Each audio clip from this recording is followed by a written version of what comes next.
Wolf Moon Magic, a wolf shifter fated mates competition romance. Full Moon Games Book 1. Written by Lindsey R. Loucks. Narrated by Courtney Connor.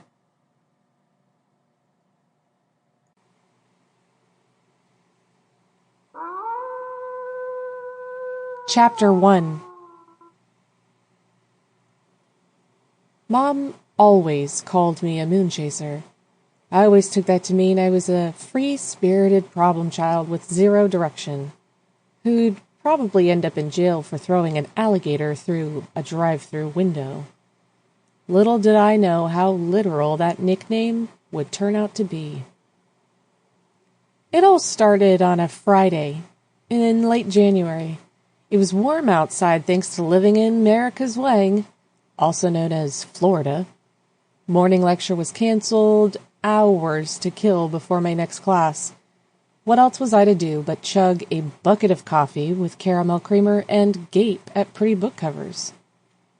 I was a grown-ass woman, and I'm not afraid to admit I was practically skipping to my favorite place in the world, Alakazam Bookstore. "Frank," I greeted the middle-aged shopkeeper. "Harlow." He barely looked up from the local grunge magazine that he perused with intensity.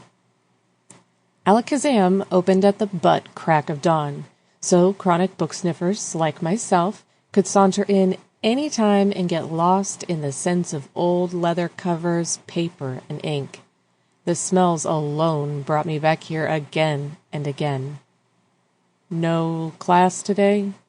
Frank thumbed his 2-day scruff and turned the page in his magazine. "Nope, not this morning." I squeezed my way through more than a few teetering stacks of books that formed a maze on the floor.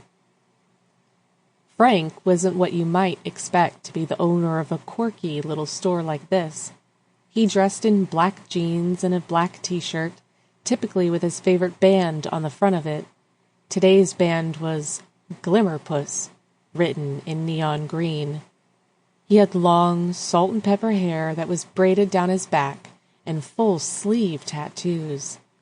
He was a member of the local motorcycle club and completely looked the part.